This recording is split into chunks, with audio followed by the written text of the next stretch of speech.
Yeah, no, I feel really calm. I don't feel any apprehension at all.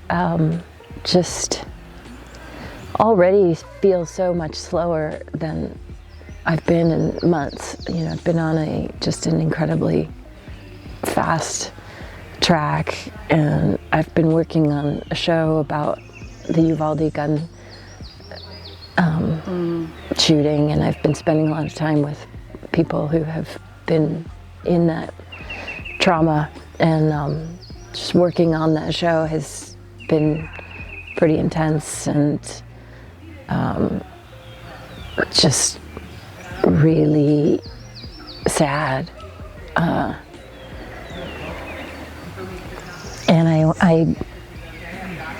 I've had moments where my brain just will seize up. Sometimes it's like residual from my accident that I had a long time ago, where I just don't feel like I can't think anymore, and I can't, just stuck in a really sad, dark place. And it's also, it's like the brain matter just like congeals into this like thick mass, and I just know that I need this right now to kind of open me back up again. I feel so grateful. I mean, the one thing that's underpinning everything in my life right now is this immense sense of gratitude for every moment of my life, and so I kind of personally don't feel traumatized. I just feel like I've been living within the space of sadness around me, and I just wanted to come out here and be back in warmth, nature, with people that I know, like, think the way I do, feel the way I do. The mushroom experience is almost tangential or secondary to why I'm here, but I just have this great inner confidence that it will be wonderful, and it might be. I always think nothing's going to happen, and so I remember the first time in Jamaica, I just remember lying there thinking, nothing's going to happen. It's okay, it's so beautiful here. I'm so happy to be here. And the next thing I knew, I was just whoosh, catapulted into the natural world, and you know, I had such an astonishing journey. So I hope that happens, but nothing needs to happen any more than me just being here right now. So that's how I feel. I want to say, you know, there is a really strong testament to you guys, because I have felt close to you since the day I met you. I haven't been within really the sacred space in 4 years, and yet I have felt close to it. So coming here felt like coming, not necessarily home, but I knew I was coming to friends, and there was no sense of like anxiety about like, oh, you know, it just was like, I can't wait to get there. I can't wait to get there. And it was just like, I have to go. I have had this project has really, it has been intense, and it has made me tense, and it has made me tart in my relationships. I have felt myself impatient, and you know, I do want to hopefully find a way to just get to the center a little bit more and just purge out some of that tartness.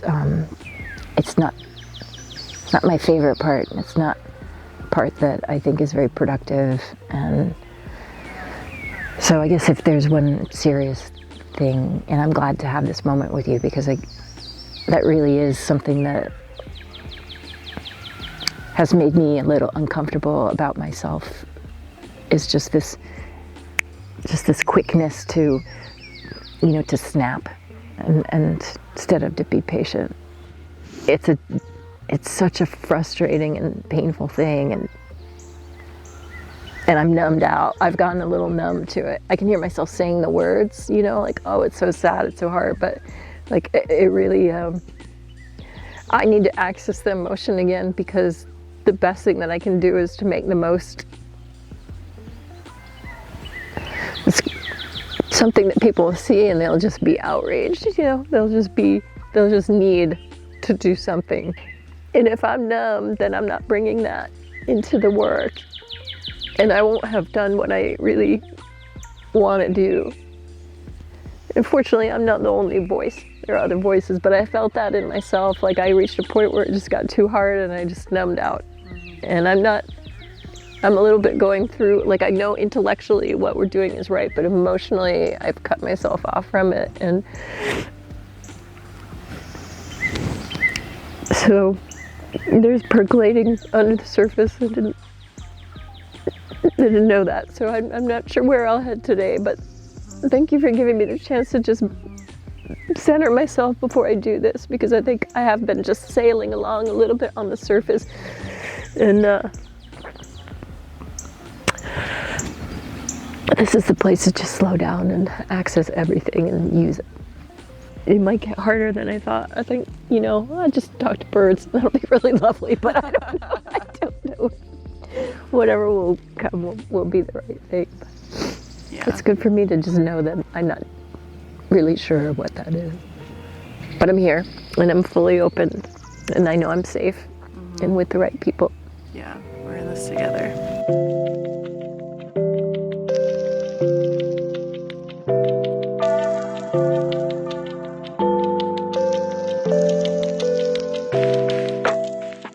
I really don't know how to quantify it, really. Did you? 4.5. 4.5 grams. Yeah, which,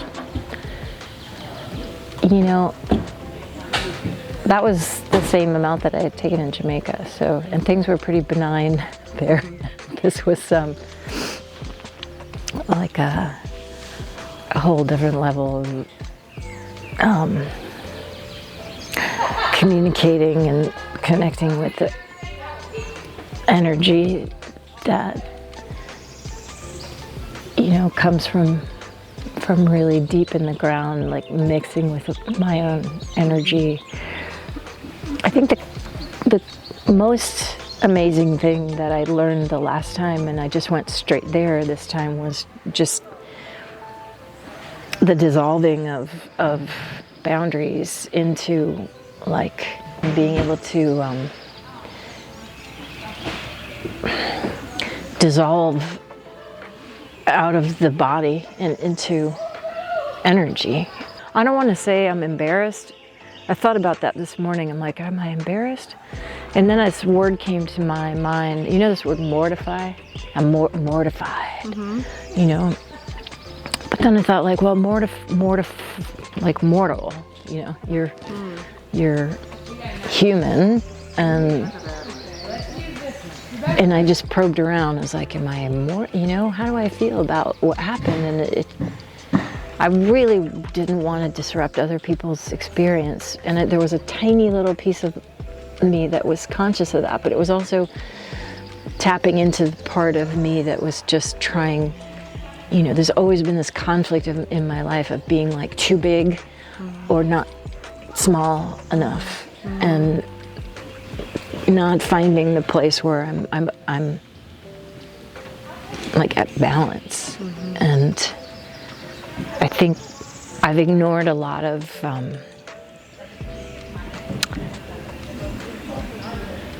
it's just like I let a lot of things build up to the point, and this is a constant thing in my life, is I think I just, like I try really hard to be small enough, but I get really resentful of the fact that I have to do that. And I had to do that when I was little so that I didn't destroy my family, you know? I had to just keep my mouth shut, and yet I was in the middle of this danger zone. And, you know, and my mom, the person that I felt like the most that I had to protect was her. And yet I resented it so badly that I couldn't feel like I could come to her and tell her what had happened to me, because it would destroy her, and it would destroy my family. And I think that's a lot of pressure to have as a little kid. And so that's the guiding, like, conflict in my life, is trying to figure out how to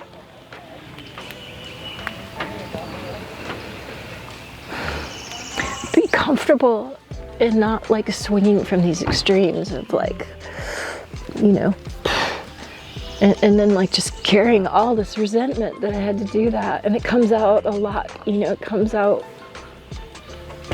And I think movement, you know, is a place where I think I can find a way to find a stronger like balance. Like Eric was talking about flow. It's like my body always wants to move, but I'm always keeping it really tight, you know, unless I like go out, like drink a lot, and then I'll dance. But I need to move now. Like I need to move with a clear mind and let myself like have space. Yeah. And this is what I want. I want to move, you know. I want to move like that.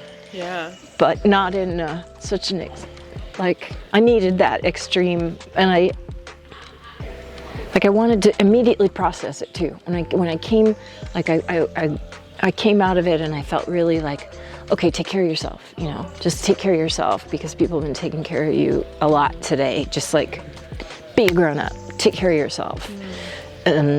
And then it was like, okay, process it, write it down. Don't, you know, documentarian. It's like, don't lose it. And I'm just gonna need to go and sit really quietly and think about it all. And something happened to me that was, it's not indescribable because I can describe it, but there's a part of me that wishes I could have watched it, you know, like I could have seen, but that probably would have been horrifying. It was amazing. I kept hearing this earth breather, you know, like that.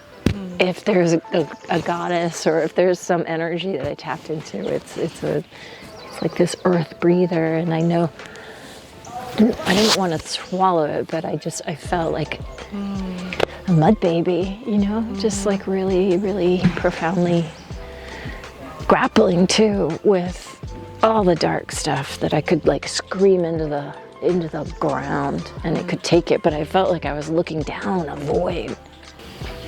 I think I'm like an ordinary person, you know, and then, but there's a vanity too. There's like an ego vanity thing. Like you're not special, you know, you're not special. You're just like, don't say you're special. Like that's, and yet I know that I am. But there's almost like a discomfort in owning that because it feels too loud. It's like, oh, you're trying to call attention to yourself when you just, you know, you're being too much. You're too much. Like the first instinct was to go to the ground and just to like and to get as close to it as I could and just like become one with it, like on the ground and feel all the contours of the earth with my body and pour myself into the ground. And I think at a certain point, it's like the darkness this is the darkness, but it's not bad, you know, it's the darkness, it's the earth, it's dark. But then it's like, okay, you can go to the light now, you know, you can go to the light, but you have to rise up to find it. And it's a growth thing. It's a growth thing. And it's like this, taking all of that you've poured into the ground and that's filled you back up again, and then there's moving it up and out. And I mean, I'm not a dancer, I don't do any of that, but there is a instinct in me to take these shapes. It's also about the shapes that I keep seeing in my mind are the geometry and it's a star, and it's like everything is connected. It's like I feel like my body wants to create that shape because then you can connect with everything. You can connect with sound and people and air and ground and like being the shape of the universe is what guiding the movement, is this desire to like connect. Yeah. So I wonder too, you know, my mom because of Parkinson's, you know, she went from a tall 5'11",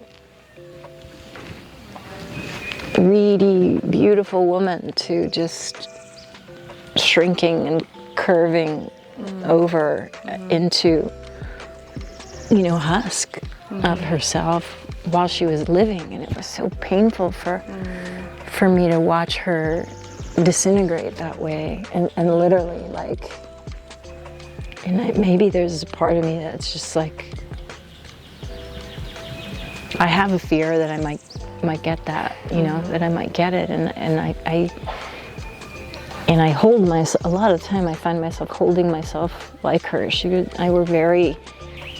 felt very physically connected to her. There was a lot of emotion and stuff between us. Some of it, you know, it's a mom, but I could feel like pain when she was somewhere else. I could feel it in my body. Like when she was in Europe, she had like some kind of lump in her breast, and I didn't know it, and I started feeling this intense pain, and my dad called me and he said, we're taking your mom to, you know, to the thing to get it checked out. But maybe it's her that's moving through me. Maybe I'm doing this.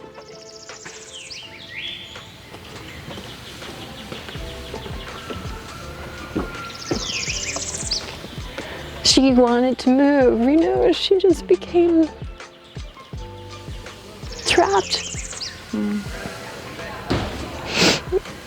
And she's here, she's so here, she's always here, I know that, you know. When I went to my tent right before, maybe I guess we'd all consumed our medicine, but I went to my tent to get something, and there was a bright red cardinal just sitting like right on the branch. I hadn't really seen any birds, I hadn't been paying attention, but I don't know, she just showed up.